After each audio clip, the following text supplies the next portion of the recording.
Walker. Sorry. I'll leave if you want. I saw you in the elevator. I knew you were here. You're in another dimension. Yeah. Sometimes that feels like that way. It's true. It's True. Okay, we Very can good. hear you Well, guys welcome, good. everybody. It's delightful to be here and present again. It seems like forever since we had this opportunity, and here's to removing masks soon. Hopefully in 13 days, not that we're counting. Okay. Absolutely. Good news. First order of business is approval of the minutes for the meeting of March 2nd. Do I have a motion? So moved. Thank you. And a second Well, I comment. yes, I just thought it could be improved if we would spell out what CONRAC means, which I think I know because I was at the meeting, but just so that anybody reading this might know what that means, having to do with the rental car center. So noted. We will make that change. Thank you. All right. Any other comments? Hearing none. A second. All in favor, aye. Aye. Opposed, nay. Motion carries. All right, Rebecca, are you ready for your report? I do not think that I'm quite ready for my report. When Michelle is able to pull it up, she went back to her desk to pull it up, so she Okay. can pull it up from her. Why don't we skip forward? Oh, there it is. Wow, magic. All right. Thank you, Michelle. Michelle saves the day again. Yeah. So. All right. Well, first, it is very good to see all of you today and in person, and I'm happy we can meet like this again. We have a lot of things going on at the airport, but first I need to start with some sad news. Michelle, we lost one of our key employees yesterday, or the day before yesterday. Zack Thompson. Those of you who fly probably know Zack. He's far too young, but he had a medical emergency on Tuesday, late Tuesday afternoon, early Tuesday evening. And he passed away unexpectedly. So a real shock to the team. I think we're all still in disbelief and shock. And you've probably seen Zack. You know, you've been on the commission long enough that back pre-COVID, you would have seen Zack. We actually just promoted him this summer. He was an operations supervisor. He's been with the airport over 15 years. And he started as an operations specialist and he moved up to an operations supervisor fairly quickly. And last summer, we promoted him to operations supervisor. He was doing just a phenomenal job. Everything that we gave to him, he ran with, including the presidential visit. Last summer, he really, you know, I just can't say enough about him. He was very well liked and admired by our team, very knowledgeable, but also very personable. And he was, you know, the one who interacted with a lot of our stakeholders on airfield closures and snow removal and working with the guard on, you know, when they need air stairs, and just our FBO is just the real face of the airport to our stakeholders and just a huge part of our team. And so we're really going to miss Zack. It just is shocking. So that is the newest. It literally just was the day before yesterday, and our team, you know, we just shared it with many of them yesterday in person. So I propose we take a moment of silence and all.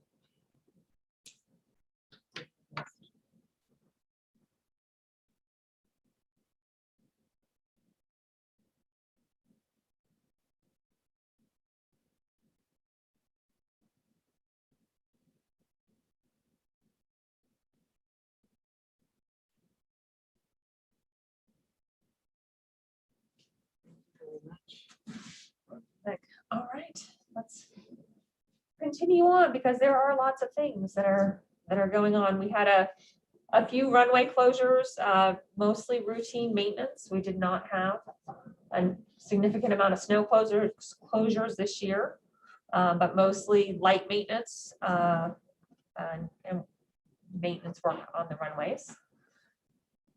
Moving on, We are working on widening taxi lane Sierra. That's to accommodate the new Amazon cargo project on the south side of the airfield. We're working on the north side of taxi lane Sierra Phase 1. Marcus is leading that project on the airfield side. It includes widening the shoulder for the build out from design group 3 to design group 5. Excavation for a larger retention pond, and then the cargo apron site itself. And if you haven't been to the airport in a while, it probably looks a little bit different. We have some substantial construction going on related to the parking garage. The tower arrived on site, or the crane arrived on site, well, will arrive on site, I should say, on the 19th, so that's coming right up. The office and the exit plaza is the first piece of the project that will be completed. And you can actually see the pedestrian pier bridges have been installed. And then on the employee garage, we're doing the excavation and grading. So those projects are happening simultaneously, but phased. So they'll do a piece on the public garage, then they'll take that equipment, move it over to the employee garage. We are moving forward. We talked about the CONRAC, and we'll be sure to spell that out for people who maybe are not as familiar with all of our acronyms. We are moving forward. You can remember this was the original design. This is the Phase 1 plan. If we can move, we can probably move through these pretty quickly. But we had a meeting with our tenants last week to go over what the eventual design of these will look like. And these are just some different diagrams showing what it'll look like. This shows the service areas, the customer service areas in the yellow. And this next one shows, you know, what a potential layout of that will be. So we're still very early in the process with this, but it just shows the evolution of the design and the program that we're working through with the rental car agencies and the design architects. We had a couple of air service announcements in the month of March. Avello announced it will add nonstop service to Burbank. Burbank was, I think, our top unserved market. They'll be doing, they started with 2 times a week. They announced to 4 times a week. The service will actually begin in May. And Alaska also announced that they would serve 4 times a week to Burbank in May. So it's an exciting addition for the airport. Not only is it a new destination, but it's a new airline. They're Avello is one of those what they call ultra low cost carriers. I would say it's similar to Allegiant or Frontier.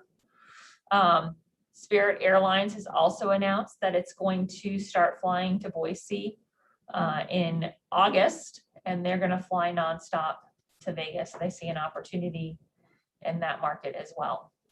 And so now with those flights, even though we've lost, for example, Nashville, the seasonal service didn't come back to Nashville, we're at 27 destinations. So, and travel is continuing to be strong. Spring break, we saw peak travel. We don't have the official numbers for March yet, but anecdotally, based on the checkpoint numbers that we see in the throughput at the checkpoint, we had 16,000 more passengers compared to spring break of 2021.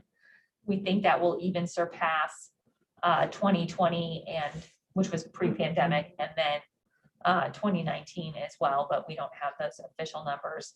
We were so busy over the President's Day weekend that we were quite concerned about our parking capacity, because we were down to just a very limited number of parking places, even in the economy lot. And so we relocated employees out of the economy lot, added some additional striping for spaces around the edges, which added 700 spots for more cars. And we were down to 350.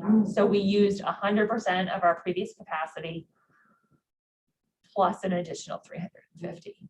And so, you know, we're looking at that and assessing how summer will look compared to spring break. Obviously, spring break is a tighter peak But we could see demand for more parking over the summer, so we're working on that as well. We did lease a parking lot from BSU on Elder Street.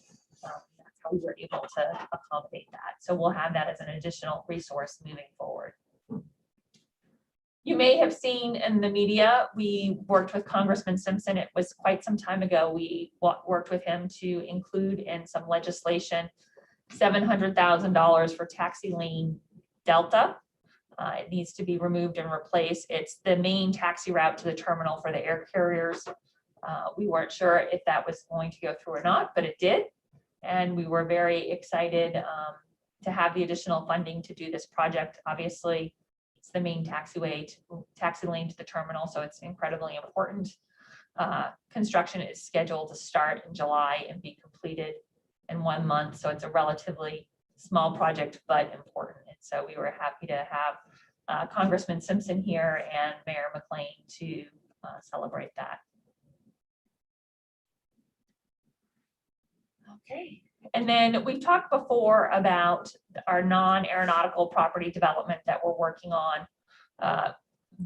It's been contentious a little bit, to be candid, because some of this land has been zoned as permanent open space, which was the zoning that was available at the time, which conflicts and contradicts the blueprint Boise, which is the plan for the city, which designates this as industrial. And so we're working with planning and zoning. This will go to city council on May 17th for approval. But again, industrial is an allowable use adjacent to residential, and it does comply with the city's own master plan for zoning and land use. Another item that's been a little bit controversial is preparing for Concourse A, which I think we all understand we need to do.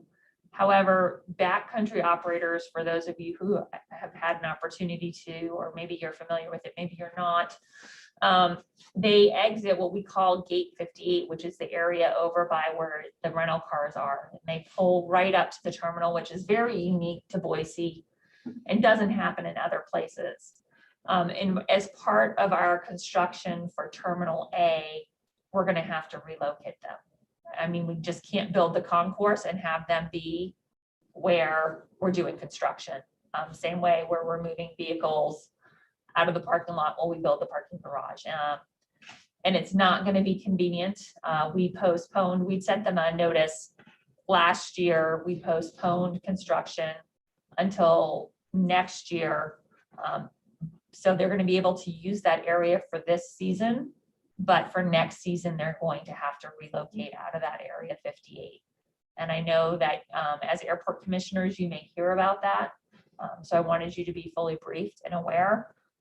And we're going to work with them to help them find a location in one of the FBOs. But again, we just can't have them where we're doing construction. So, and we need to do some construction in that area. It's almost like Michelle and I have rehearsed this. We really haven't, but Michelle, thank you for forwarding these slides. And I was informed that I'm going to be recognized as a Spirit of Hospitality winner. It's a award that's given by the Convention and Visitors Bureau for someone who makes substantial contributions to the travel and tourism industry. That will be on April 18th. And we do have tickets available if airport commissioners would like to attend. I would love to have you there. For me, it always just feels a little bit awkward because I know how much it takes to make this airport go. And I know that it's not really me. It's all about the team. It's about the stakeholders. It's, the policymakers.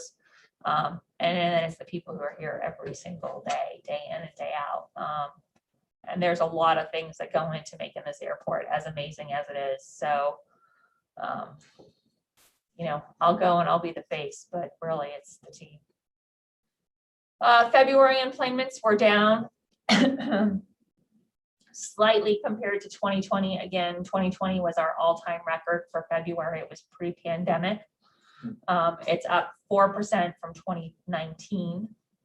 Total passengers were up 81% compared to 2021 and just down 7% from the pre-pandemic 2020 and 1% down compared to 2019. So very, very close to our 2019 numbers, which were our record years. I can't quite see this because on my screen. Oh, okay. You can see it better than I can. I don't think that there's anything substantial or significant here on this. Let me see if I can move this here.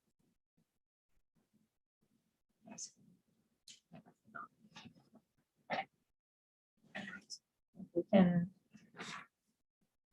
Oh, I changed it, but it didn't. I did not make it better.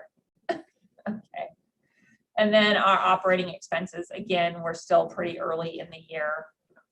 Operating expenses are up slightly. I think these are mostly, chemicals are up substantially. Fleet maintenance, those are some of the timing things. Credit card fees obviously are up. That's because more people are parking.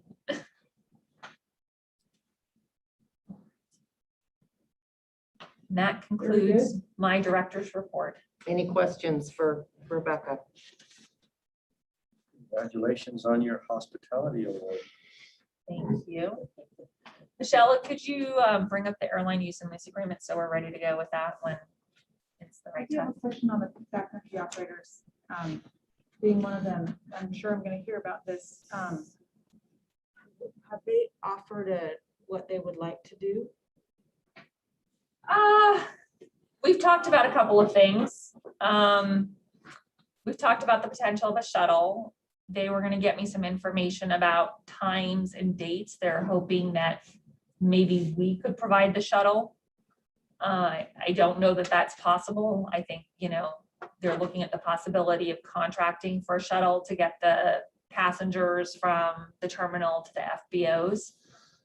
They had a little bit of homework to do after our last meeting, and we had a little bit of homework to do after our last meeting, but that was the last discussion was around shuttling and how do we make that work. Well, what would their proposal be, that we not build a concourse A? I mean, seems like a no-brainer in the sense that we need the space.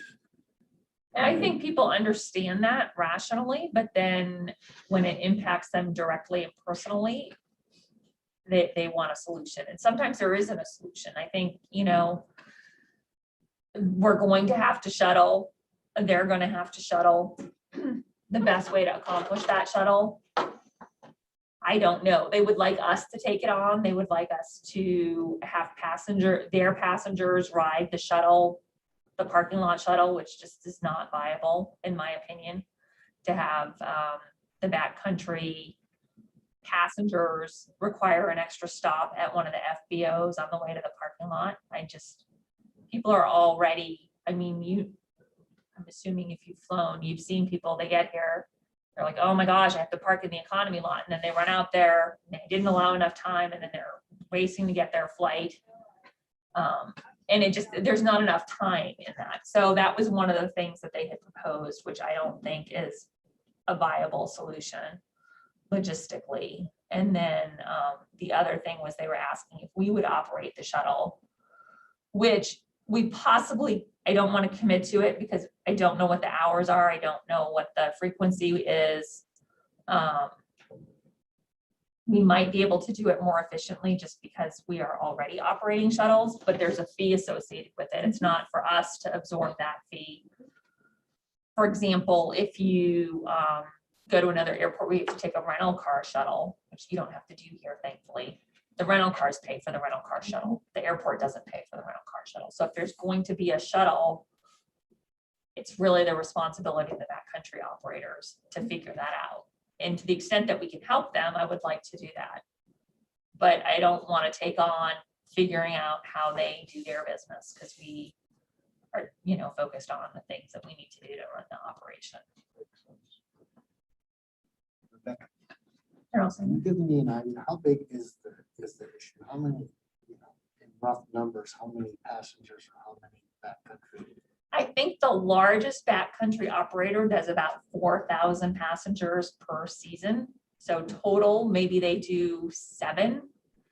We put probably on a busy day in the summer, we probably have 8,000 passengers a day through the security screening checkpoint. So very, very important to them because it's everything that they do from a global perspective. It's, a piece of the airport. It's minor. There are executive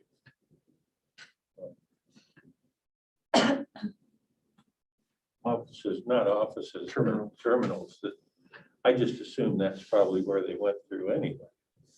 Well, when they have passengers fly in on commercial airlines, they fly in here into the terminal and then connect, if you will, to the backcountry. It's very unique to Boise. It's that you don't see it in any other, certainly not in any other airport in the lower 48, possibly in Alaska. That would be the only other place that you might see that. Any other So- questions? Commissioners? Great, so we'll move on to commissioners' comments. Mayor. Madam Chair and Commissioners and Rebecca and everyone, thank you for my understanding my hit and miss attendance over the past little bit. It's been an adventure that I am glad is behind me. I was telling Madam Chair and Jamie, my last surgery in December, I hope is my last one. For a while, I think things are headed the right direction. I should have good news in about 2 weeks. If that test comes back good, then my next step is 5 years from now. And so thank you for tolerating my very hit and miss attendance, but it's been because of health reasons. So I apologize for that, but it's good to see you and thank you for tolerating my absences. Thank you. Jamie. I can't follow up anything like that, so I'm gonna pass. Right? Well, I'm excited that we've got service to Burbank now. I like vacationing or going down to LA, and Burbank is so more convenient, so much more convenient than going into LAX. And when I was going to school down there, I went in and out of Burbank 3 or 4 times. It's just a different experience getting into LA. That's it. Great. Not much, it's just good to see everybody again. I'm glad we can finally have a meeting. Hopefully next time we'll not have these conversations. Bill? I'm glad to hear that tip about Burbank because I was not aware that was a good way to visit Southern California, but I don't have anything else today. Well, great. I don't have any questions. Just happy to be here. Great to see everybody and congratulations, Rebecca, on your recognitions that continue. And we appreciate that you're the leader of the team and the team does a lot of heavy lifting, but it's still great to have the airport be recognized. Okay, so we'll move into a review of the negotiations on airline. This topic gets a little heavy and I'll try to move through it quickly and make it as painless as possible. But it's important because these are the agreements that dictate our business relationship with the airlines. And so they're complex. Every airport does it differently. And we do this, once every, in the past, we do it once every 10 years, once every 15 years. It's they've historically been long agreements. So our agreement actually expired during COVID of October of 21. We extended it for a year. So our existing agreements will go through October of this year. Prior to that, our last renewal, we did not really do a substantial renegotiation. We were still, I would say we were in a very different place. I think it was about 2014, 2015 when we were looking at the previous agreements. And we were, if you remember, coming out of the 08 through basically 2012 downturn, we're just starting to come out of that. And so we didn't make substantial changes to the agreement. We made some minor adjustments, but didn't really change the way or the methodology. Since that time, as you all know, we have grown drastically and our business model has remained the same, but the number of passengers that are going through here and our needs have changed dramatically. And so as we go through this, and I will try to make it as painless as possible because it is quite complicated. We'll talk about our goals and objectives, the forecast, which will inform it, where we are currently in terms of our rates and charges, really what's entailed in an airline use and lease agreement, the terms that we'll be negotiating, the schedule and timeline. Thank you. And then we'll allow time for questions and discussion. So this is very complicated. It's not something that we do often. And so when we have things that we do on an occasional basis, we've always found that it's in our interest to hire outside help that does this every year for multiple airports, whether it's, you know, building a consolidated car rental facility or negotiating an airline use and lease agreement. We want to make sure that we have people who do this day in and day out with a variety of different airports. And so we have, of course, the Boise airport will be representing our own interests, but we also have a legal firm of Kaplan, Kirsch and Rockwell. They're very well known and respected in the airport industry. They've helped us with things like the Hertz bankruptcy, the Mergerdio Park property issue. They negotiate these types of contracts for airports all across the country. And then Lee Fisher, which is part of Jacob's group, they are helping us with the financial analysis and the business terms.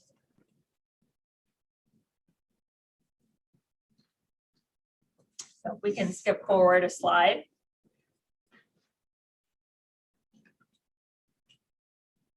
So when we think about what it is we want to accomplish with the airline use and lease agreement, what's the purpose? We want to reach an agreement that's going to be mutually beneficial for the airport and for the airlines. We want to make sure that we can pay for all of our capital infrastructure needs, both known and unknown, because things happen and all of a sudden, you know, we'll need to expand the security checkpoint or the ticket counters. There are some things, you know, that we might not be able to foresee, just like we didn't foresee that we were going to grow 50% in 6 years. We do want to continue to be a reasonably low cost airport. We don't want to be the most expensive. We want to be, you know, kind of in the middle with our peers. We want to be competitive, so that way we're able to continue to attract air service, and we want to maintain our strong bond rating. That's important to us from ensuring that we can issue debt at a reasonable rate. We want to have fiscal stability and ability to address future challenges. And then we want to modernize the agreement, you know, make sure that it has all of the current requirements, language, you know, insurance, environmental, all of those things. So again, substantially unchanged since 2006. And really what's driving this is the increase in passenger traffic. When we look at fiscal year 2022 through November, which again was just a snapshot, we were at 98% of our pre-COVID enplanements, and our landed weight was actually higher than it was pre-COVID. And what's driving this is population growth in our valley, in Boise, in the Boise metro area, but also out to Canyon County, which is growing. I think the stat that we looked at from the census, and Shauna looked that up for us, was Boise has grown and Ada County has grown 35% since 2000, which sounds like a huge number, and it is. Canyon County has grown 85% in 20 years. So when you combine those together, we're seeing substantial growth in our community and our population base. And that's driving a lot of the need for investment in our infrastructure, the public garage, the employee garage that are both underway, the consolidated car rental facility, which is in design, build out of Concourse A and refurbish of Concourse B, which was actually done in, I think 1996 is when B was done. We have some taxiway expansions. We need to expand the checkpoint again. We did expand it in 2019, but we need to expand it again. And then just our normal pavement maintenance, apron, runway, reconstruction and rehabilitation. So when we talk about our rates and charges, they're really divided into a couple of different areas for the airlines. The landing fee is the fee that they pay for the aircraft landing and using the runway. And we have an airline fee, signatory fee, and then we have a cargo fee for cargo carriers, because the airlines get a credit, if you will, for parking. You know, for passengers that come through the terminal, some of their rates are offset by other revenues that are not associated, that you would not have associated with cargo. And then we have the terminal rental rate.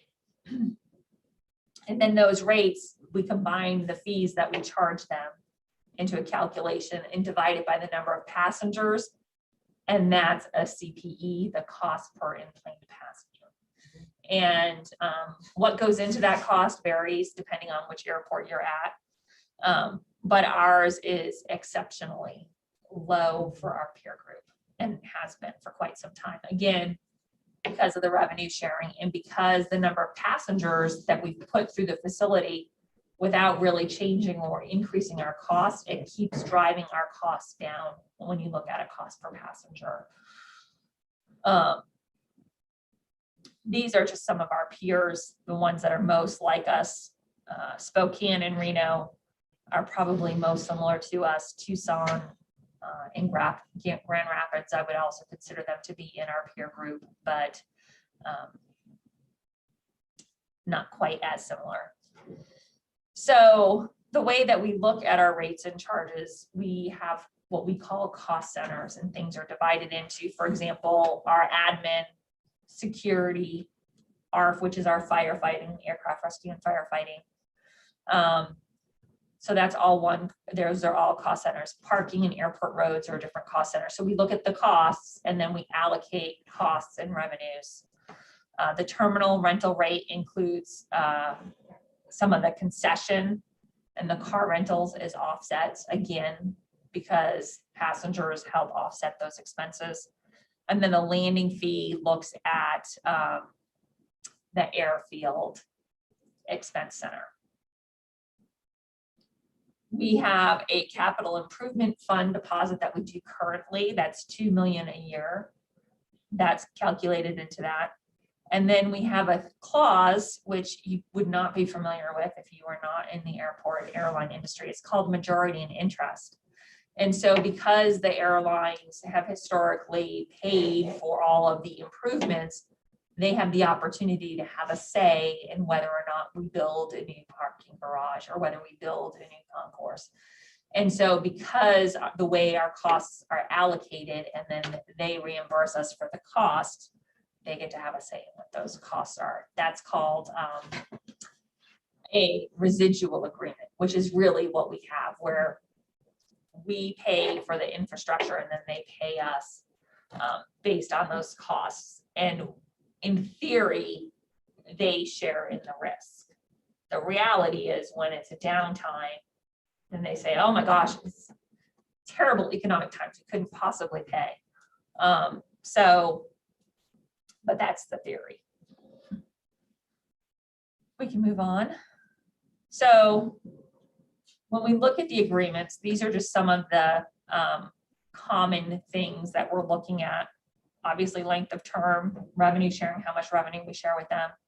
Affiliate airlines, that would be something like a SkyWest that's flying for United or American. That would be an affiliate airline. The majority in interest we just talked about. And the other ones are most self-explanatory. The other one is signatory and non-signatory. So a signatory is an airline that has signed on to the agreement and has agreed to the terms of the agreement for a 10-year term. Non-signatory would be an airline that comes in here and only flies a couple times a week, and they say, we want to be able to come and go based on demand, and we're not committed to Boise. We're not married to Boise. So they pay a higher rate. So that's the sign off. So back in the day, when we go back to pre-deregulation, most agreements were this residual where the airlines and the airport agreed that the airlines would share in the risk, that they would pay whatever cost to operate the airport. And then they would, in exchange, they would have a long-term commitment to the airport, and they would have a say in what the airport built. Over time, we've moved away from that model to either a hybrid where certain pieces are residual and then the rest is compensatory, or they're more compensatory. And compensatory means we set the rates, but we bear the risk. And then this chart just shows sort of the evolution of agreements as far as who had which types of agreements.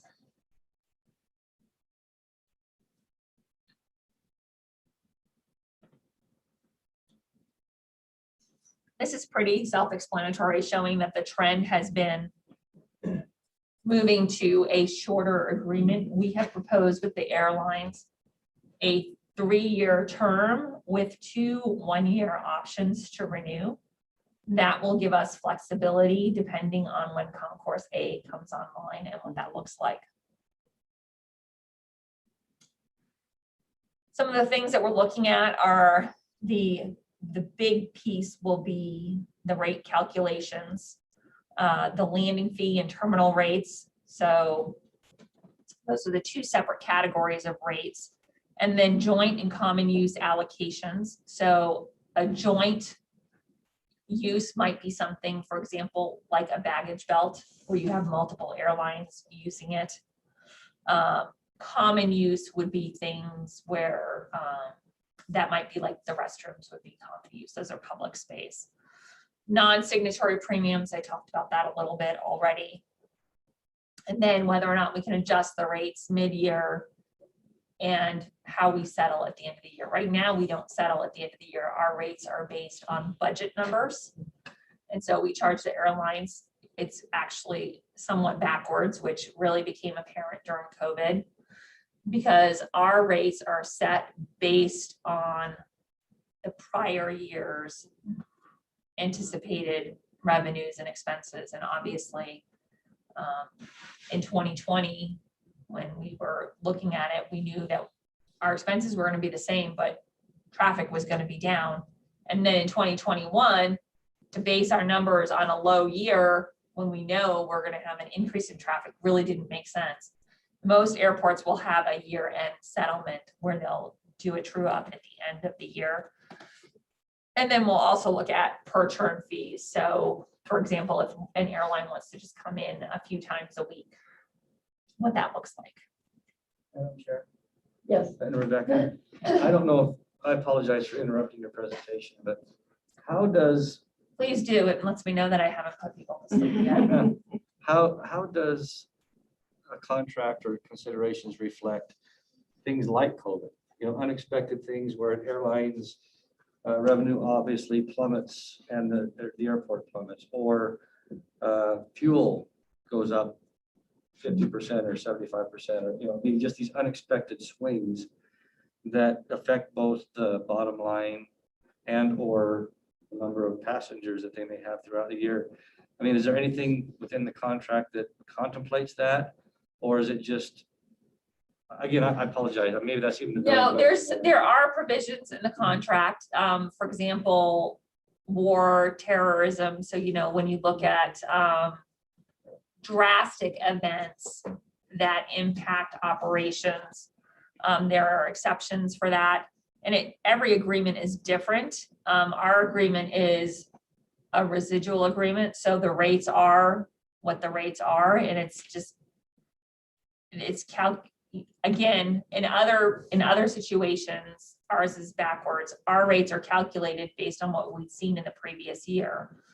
So we set the rate, but in theory, the next year, we should recover that because our rates the next year would be based on the lower number.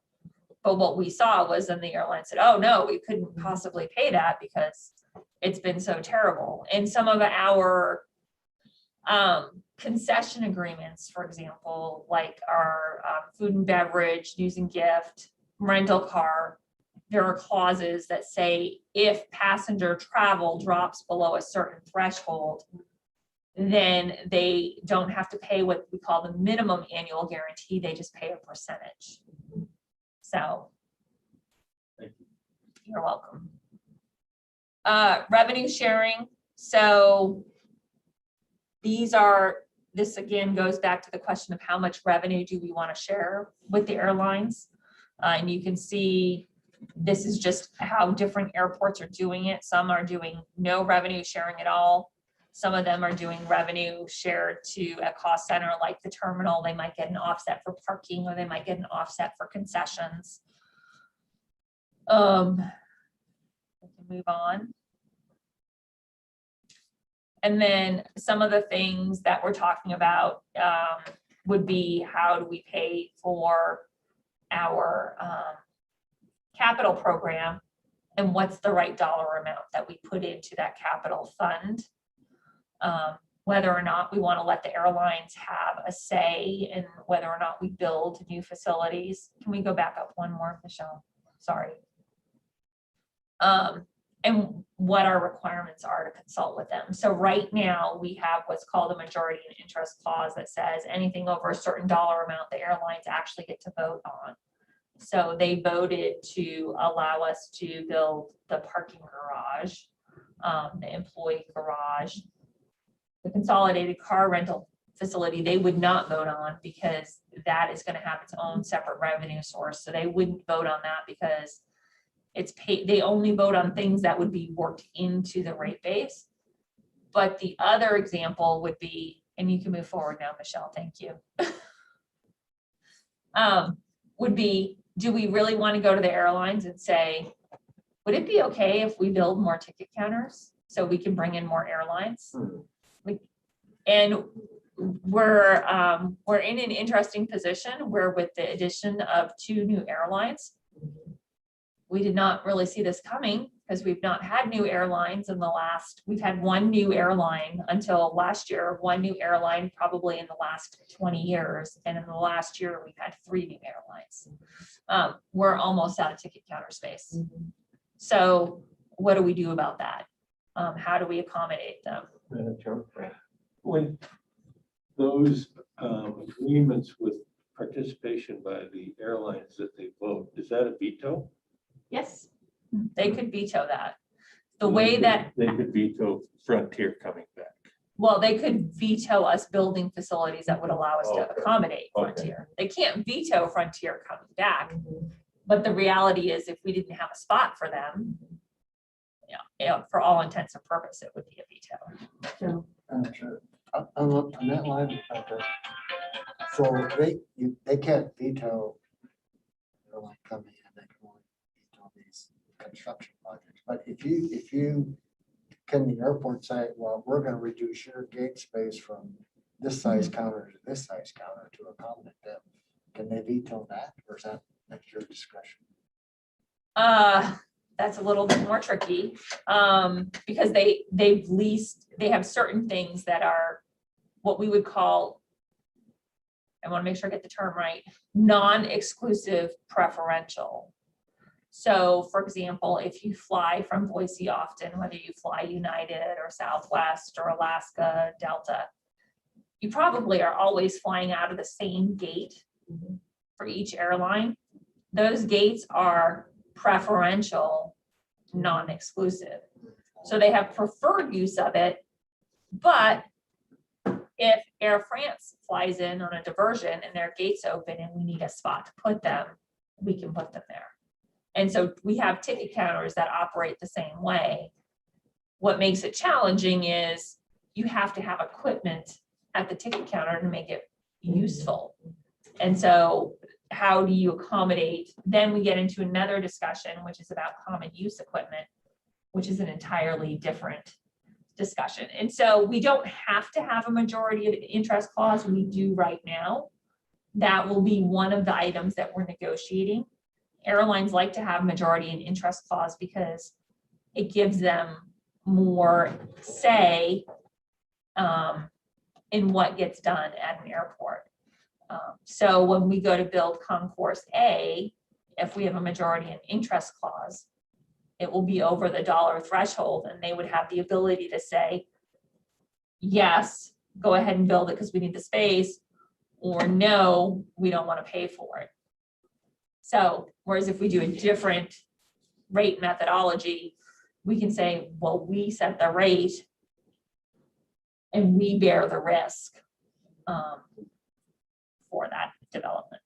So ours requires them to actually vote no, the way our agreement is set up. So if they don't vote, it's an automatic yes. So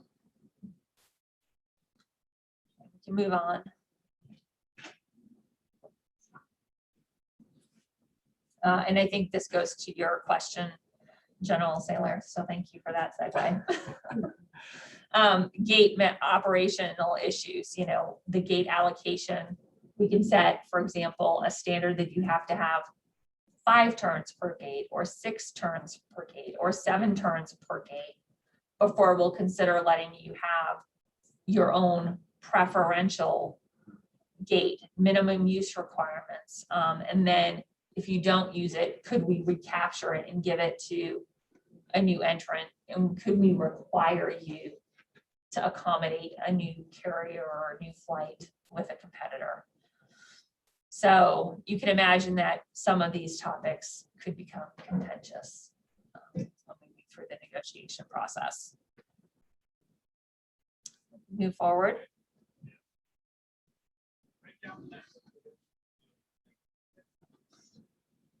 So these are some examples of, again, just different types of space that we've talked about. So exclusive would be, for example, their offices, their office space. Preferential could be the gates and hold rooms that we've talked about. The joint use, we talked about bag claims. And common use would be, again, circulation, restrooms, that kind of thing.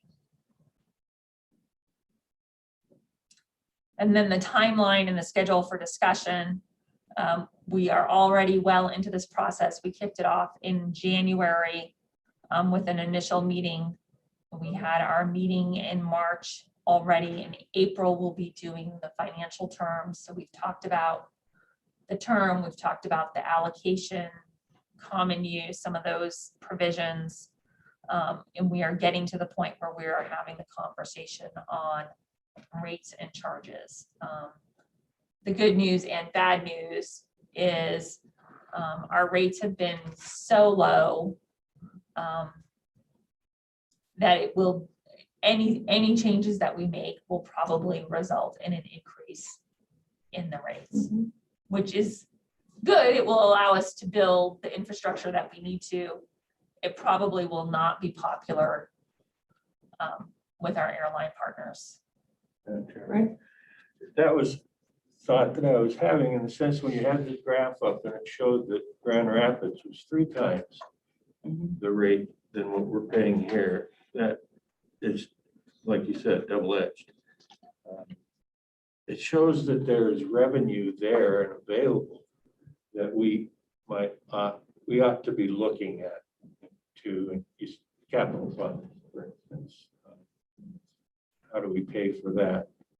And so if we're too low, even though it's covering our costs, we're losing the opportunity to raise revenues and use that money to increase the facility. And Well, I think what's been happening in Boise especially is our rates have remained relatively stagnant. You know, yes, we have seen, when we look at that, that shows our revenues and expenses, we see our expenses have gone up. Let's say they go up 10%. I mean, I don't think all of our expenses on average go up for 10%. But when they go up 10% over the course of a year, but then you divide that by the number of our passengers, when our passengers go up 6% or 8%, and then you're dividing that number gets smaller. So if for round numbers, if our operating expenses go from 10 million and we have, 2 million passengers, it's a very different equation than if it goes to 12 million and we have 3 million passengers. And so that's what's happening. My observation is, this is the perfect time to renegotiate because of the substantial growth, the fact that this airport is in high demand. And there has to be sort of a magic intersection from an economic perspective where you're willing to give up a little in terms of routes because of rate climb, because the overall increase in revenue makes it worthwhile. So I view the airport has incredible leverage right now, given your history. If we were not growing, you wouldn't have leverage. You would Well, have, and if we weren't right? growing, our rates would be more in line. The Correct. reason our Correct. rates is because we have kept the rates constant and not put it back into I infrastructure. understand. And so I think you have incredible leverage, number one, and number two, we're in a time of inflation, which gives you even more leverage. So I would think that from a negotiation standpoint, it's opportunistic to take an aggressive stand at this point. Yes. Are those, Rebecca, are those other airports like Grand Rapids that have a higher cost? Are their ticket prices also higher? No, not really. We have one of the lower costs for airfares, but really when you look at the airport expense, I think of an airline's total operating costs, we're maybe less than 10%. I think the number is about 8%. It could have changed, over the last couple of years with COVID and everything, but the industry standard that we've used is airports represent about 8% of an airline's operating costs. So their most expensive costs, depending on the time, is either fuel or personnel, followed by equipment. Our costs are such a small part of, again, when you look at the airfare, that's the cost that they're paying for flying to Boise. So of your $300 airfare, we're $3 of that. In Grand Rapids, maybe it's $5. So, I mean, it's inconsequential, really. Well, Rebecca, how actively engaged are you in the negotiation process? So our negotiation team is actually being led by Kathleen Watkins, who is our finance director, along with this legal team and then the financial team of Jacob Fisher that we've hired. And so I'm part of it, but I'm not the lead on it. And that's by intention, that they are the ones negotiating it. And then if there is something that becomes controversial, they'll bring it to me. I think one other thing that I should note is that, we have multiple airlines serving the Boise airport, and they don't all have the same interests. And so there's already going to be built-in conflict when you have a carrier, for example, like Alaska, that has said that they want to build Boise and make Boise a focus city. They might be more inclined to want to build a new concourse. When you have an airline like Allegiant or Avelo or Spirit, they are going to be more interested in common use and per turn. And so, and when you have a legacy carrier like Delta, their focus is going to be different still. And so, as we go through this process, we just need to understand, and I wanted to share with commission so that you're all involved in the process, kind of these different nuances and understand how these pieces come together, and that there is definitely the potential for it to be controversial. in case you hear about it. Because they all have different perspectives, different wants, different needs, and they may not align with what's in the airport's best interest. We're in it together, but we're approaching it from a different direction. This has been an excellent discussion and presentation. I appreciate it. And again, it's just been an excellent session. Very pleased to have it. Thank you. Well, I appreciate the opportunity to share it with you. Again, it is a little bit, it's a very complex issue. That's why we're paying outside experts to come in and help us with it. And it's not a project that Kathleen certainly has ever tackled before. And even I have not been involved in this level of negotiation before, but you can bet all of these airline folks have been Yeah. Right, many times, which is why we, again, right, which is why you hire experts so that you have more power on your side of the table. and it's been very beneficial to have their expertise because they've been through this process before, and they're helping us think through these complex issue about common use and joint use and preferential and what that utilization rate should be and how much of the parking revenue should we actually share with the airlines. So. Any other comments or questions? Thank you, Rebecca. In-depth discussion, and we'll look forward to a successful resolution of the negotiation in the fall. Very good. One thing I should mention, if we don't reach a conclusion with airlines, if we don't conclude our negotiations, our intent would be to do an amendment to extend the existing agreement till we can negotiate it, or to do what's called rates by ordinance, where we just implement the rate until we negotiate, until we can conclude our negotiations. Because there is a lot of material in here that we need to negotiate. And so I should mention that if we don't reach the conclusion by the fall, that will be the next step, which I'll bring back to the commission. Of course. Yes, very well. So we're going to move into Q&A, open to general public questions. Just a reminder that 5 minutes is allocated to anybody who wants to speak with the commission. Do we have anybody present or online who would like to do so?